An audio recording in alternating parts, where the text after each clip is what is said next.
प्रभु ईसा मसीह में स्नेही बंधुओं, हमारे पिता ईश्वर और प्रभु ईसा मसीह आप लोगों को अनुग्रह तथा शांति प्रदान करे। पुनरुत्थान पर्व के आखिरी रविवार में आज हम प्रवेश कर चुके हैं और आज आखिरी रविवार में हम संत मार्कुस के सुसमाचार से हमने सुना कि प्रभु यीशु मसीह तीसरी बार अपने शिष्यों को दर्शन देते हैं और दर्शन देते हुए उनके अविश्वास और हठधर्मी पर उनको डांटते हैं और आखिर में उनको सुसमाचार सुनाने का तरीका और सुसमाचार सुनाने का जिम्मेदारी उनको सौंप देते हैं। मेरे प्यारे बंधुओं, इसमें एक बात स्पष्ट कही गई है। प्रभु यीशु मसीह पुनरुत्थित होने के बाद दो बार शिष्यों के सामने प्रकट हुए। दो बार मतलब पहली बार मरियम मगदलीना को उन्होंने दर्शन दिए और दूसरी बार इमाउस जा रहे दो शिष्यों को उन्होंने दर्शन दिए और आखिरी में वे सभी शिष्यों को 11 को एक बार और दर्शन दिए। और हम देखते हैं कि प्रभु यीशु मसीह उनको अविश्वास पर उनको डांटते हैं और हठ धार्मिकता पर उनको डांटते हैं। इसका मतलब क्या है? क्योंकि प्रभु यीशु मसीह पुनरुत्थित होने के बाद उन्होंने पहली बार मरियम मगदलीना को, जो एक पापिनी स्त्री थी, जो दुनिया की दृष्टि से नगण्य थी, जो सबके सामने गुनाहगार थी, समाज जिससे नफरत करते थे, ऐसे एक महिला को प्रभु ने दर्शन दिए। अपने चेलों को पहले दर्शन नहीं दिए। तो जब मरियम मगदलीना जो पापिनी स्त्री थी, जिससे दुनिया नफरत करती थी, जिसका कोई समाज में कोई औकात नहीं थी, ऐसे एक महिला आकर चेलों को बता रही है कि मैंने पुनरुत्थित प्रभु को मैंने देखा, तो चेलों को बहुत बड़ा झटका लगा। कारण क्या है? चेलों ने यह सोचा, हमने पिछले 3 साल प्रभु के साथ बिताया, हम प्रभु के साथ रहे, उनके साथ खाए, उनके साथ पिए और उनके साथ सोए, उनके सारे काम में हम उनके साथ थे। फिर भी मरने के बाद, जी उठने के बाद उन्होंने हमको दर्शन नहीं दिए। एक महिला को जो दुनिया की दृष्टि में पापिनी है, उनको दर्शन दिए, हमको अपने दर्शन से वंचित कर दिए। तो वे लोग अपने हठ धर्मी बन गए। वे लोग सोचने लगे हम महान हैं, हम बड़े हैं, क्योंकि हमने प्रभु का स्पर्श किया, हमने प्रभु के साथ दिया, हम प्रभु के साथ खाए, सोए, पिए, तो हम सबसे पहले दर्शन हमको मिलने चाहिए थे, मगर प्रभु ने हमें दर्शन नहीं दिया, इसलिए वे लोग अविश्वासी बन गए। फिलिपियों के पत्र में संत पौलुस अपने लोगों को स्पष्ट शब्दों से समझाते हुए कहते हैं, आप लोग मिथ्याभिमान और दलबंदी से दूर रहो। मिथ्याभिमान मतलब क्या होता है? झूठा गर्व। हम अपने मन में गर्व करते, मैं कुछ हूं, इधर कुछ नहीं होता है, मेरी जानकारी में होनी चाहिए, मैं सबसे बड़ा महान आदमी हूं और मेरे बिना कोई काम नहीं होगा, जो कुछ होगा मेरे द्वारा ही होगा और सब मेरे साथ और मेरी बातों पर चलने चाहिए। ऐसा हम कभी कभी सोचते हैं। हम अपने आप को महान समझते हैं, जबकि हम प्रभु के सामने नगण्य हैं। ये मिथ्याभिमान कहते हैं इसको। तो शिष्यों ने क्या सोचा? एक महिला जो पापनी है, उसकी कोई औकात नहीं है, समाज में कोई हैसियत नहीं है, ऐसे वनिता को, एक महिला को प्रभु ने क्यों दर्शन दिया? हमको देना चाहिए थे। ये मिथ्याभिमान उनके मन में झूठा गर्व बन गया। जो गर्व करता है ना, वह प्रभु के खिलाफ बहुत बड़ा अपराध करता है, और जो गर्व घमंड करता है वह विश्वास कभी नहीं कर सकता। तो प्रभु ने पहले उनको डांटा, तुम अपने गर्व को, अपने झूठे अहंकार को, अपने झूठे गर्व को तुम अपने से दूर करो, मिथ्याभिमान से दूर रहो। और तुम्हें क्या करना चाहिए? अगर तुम मिथ्याभिमान से, झूठे गर्व से तुम दूर रहोगे, तुम्हारे मन में विश्वास अपने आप आ जाएगा। शिष्यों के मन में विश्वास क्यों नहीं आया? क्योंकि वे प्रभु को समझने के लिए या उनकी बात समझने के लिए तैयार नहीं थे। वे एक छोटी सी बात के पीछे पिट गए थे कि इन्होंने एक महिला को दर्शन दिया, हमको दर्शन से वंचित कर दिया, इसलिए प्रभु ने उनको डांटा। प्रभु के सामने, ईश्वर के सामने सब एक बराबर है। चाहे हम कितने पापी हो, चाहे दुनिया हमसे नफरत करे, समाज में हमारी कोई हैसियत ना रहे, लोग हमसे दूर रहे, तो भी प्रभु हमको चाहते हैं। छोटे से छोटे व्यक्तियों को भी प्रभु अपने पास चाहते हैं। प्रभु उनसे अपना रिश्ता, अपना संबंध बनाना चाहते हैं, हमारे मन में क्या विचार है? हम सोचते हैं हम पापी हैं, हम प्रभु के पास नहीं जा सकते। अगर आप पापी हैं तो धर्मी लोगों से ज्यादा आपको प्रभु के पास जाने की जरूरत है। अगर आप पापी हैं तो 100% आप प्रभु के पास जाएंगे और प्रभु आपको स्वीकार करेंगे, क्योंकि प्रभु ने कहा मैं धर्मियों को नहीं बल्कि पापियों को खोजने के लिए आया हूँ। जब धर्मी जो है ना वो हमेशा धर्मी रहेंगे, उनमें कोई गलती नहीं होगी उनसे, मगर जो पापी है ना उनसे बार बार गलती होगी। इसलिए प्रभु कहते हैं मैं पापी को ढूंढने आया हूँ ताकि उनको गलती से बचा सकूं। तो मेरे प्यारे बंधु, हमें इस बात का गर्व होना चाहिए। किस बात का? कि हम पापी हैं। पापी होने के कारण हम प्रभु के पास 100 बार जा सकते हैं, सबसे ज्यादा, क्योंकि प्रभु ने खुद कहा मैंने धर्मियों को नहीं पापियों को ढूंढने आया हूँ। तो हमारे प्रभु एक ऐसा प्रभु है जो सबसे नगण्य लोगों को भी अपने सीने पे लगाता है। तो हमें गर्व होना चाहिए, हम पापी हैं, हम नगण्य हैं, हमारी कोई औकात नहीं है, हमारी कोई हैसियत नहीं है, तो हम प्रभु के सामने हम बड़े हो जाएंगे, ऐसे सोचेंगे। तो नाकेदार और फरीसी मतलब जो यहूदी नियमों को जानते थे, यहूदी परंपरा को जानते थे और सब प्रकार के यहूदी नियम के उपासक थे, वे कट्टरवादी थे। ऐसे एक फरीसी मंदिर में जाता है, वो घमंड करता था कि मुझे सब कुछ आता है, मैं सब कुछ हूँ, मुझसे बढ़कर कोई नहीं। इसलिए बाइबल में ऐसा लिखा है वो तन के खड़ा हो गया सबके प्रभु के सामने, मंदिर में जाके तन के खड़ा हो गया। और उसके साथ में एक और नाकेदार आया। नाकेदार उस जमाने में जो रोमी लोगों के लिए कर वसूल करने वाला आदमी था और लोग उनसे नफरत करते थे क्योंकि वे बेवजह लोगों को परेशान करते और कर वसूल करते थे, सबसे पैसा हड़प लेते थे। इसलिए लोग नाकेदारों से नफरत करते थे, घृणा करते थे, भेद करते थे, उनको दूर रखना चाहते थे। समाज में उनकी कोई औकात नहीं थी।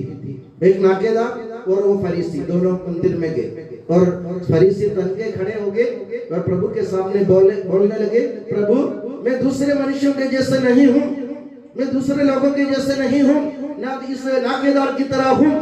मैं हफ्ते में 2 बार उपवास करता हूँ, मैं अपने सभी संपत्ति का दशमांश देता हूँ, मैं लंबी लंबी प्रार्थनाएं करता हूँ, मैं भिक्षा दान देता हूँ। वे अपने गुणगान करने लगे, अपने ढिंढोरा पिटवाने लगे प्रभु के सामने, खुद अपने ढिंढोरा पीट रहा है कि मैं ये हूँ, मैं वो हूँ, मैं ऐसा करता हूँ, मैं वैसा करता हूँ, मैं बड़ा हूँ, मैं इस नाकेदार की तरह नहीं हूँ।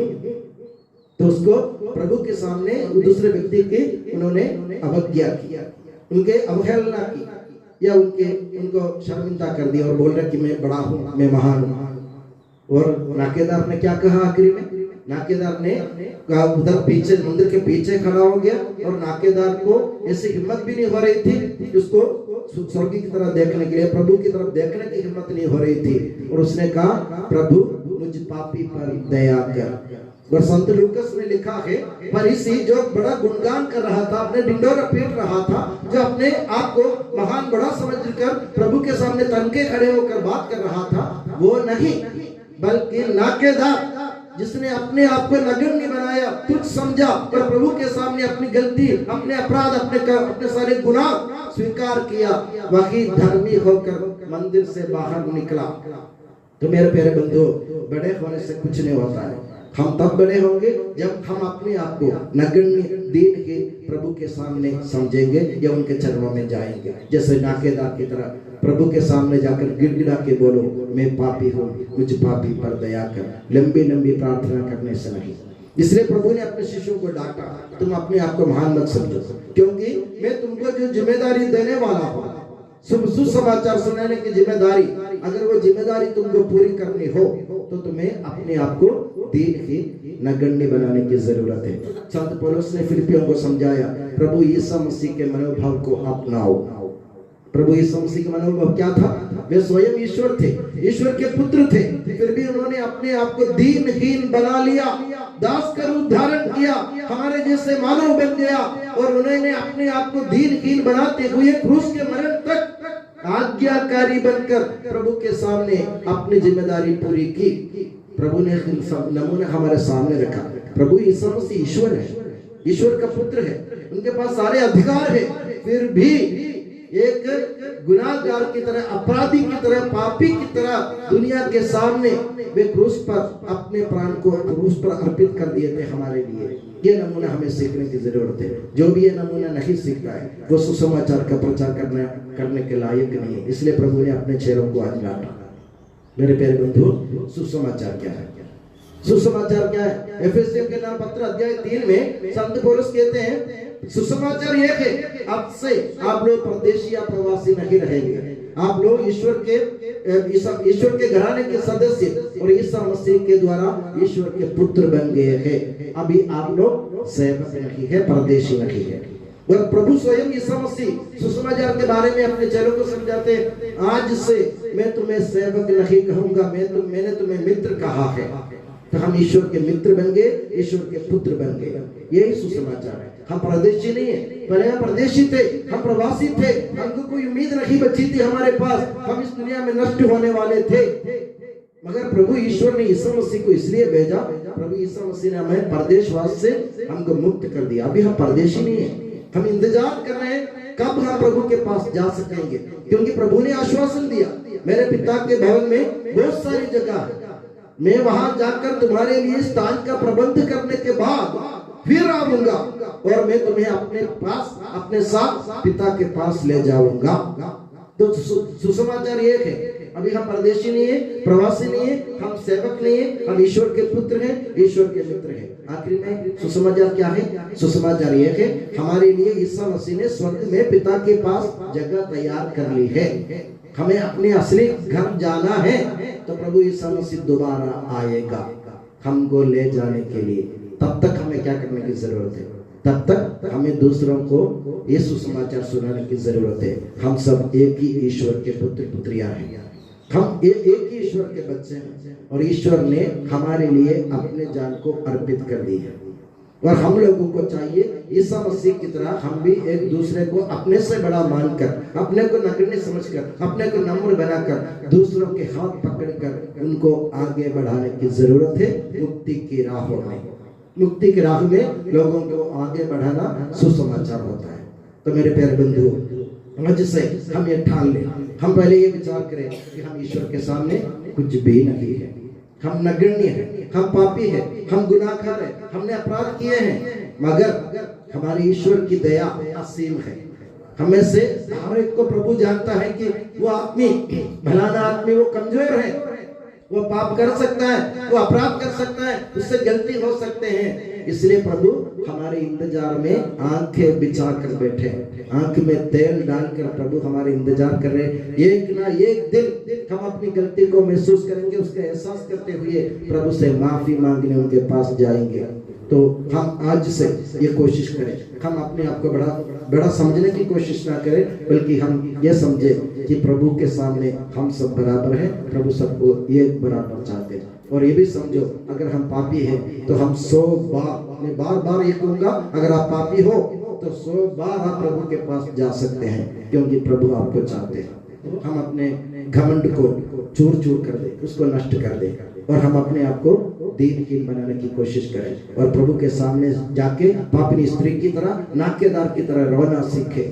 और ये भी समझे कि हमें एक दूसरे को अपने से श्रेष्ठ मानने की जरूरत है। जो भी मेरे सामने खड़ा है वो मुझसे महान है, तब जाके बड़े हो जाएंगे। एक सज्जन ने कहा, बड़ा हो तो पेड़ जैसे ऊंचा होना सीखो, पतंग जैसे नहीं। पतंग आप जानते हैं, अपन डोरी जितने लंबी छोड़ देते उतने लंबे उतना ऊपर जाता है पतंग, मगर पतंग स्वतंत्र नहीं है, उसकी डोरी किसी और के हाथ में है।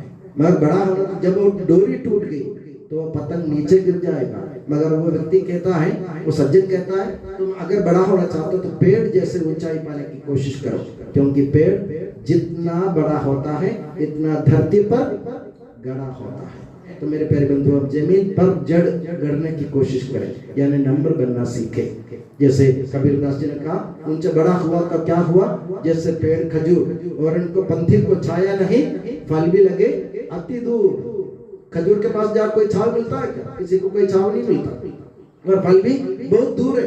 पेड़ तो बहुत बड़े है, फल दूर है, छाव भी नहीं है। तो बड़ा हुआ तो क्या हुआ, जैसे पेड़ खजूर, पंथी को यानी राह चलने वालों को छाया नहीं मिलती और तुमको फल भी मुश्किल से मिलता है।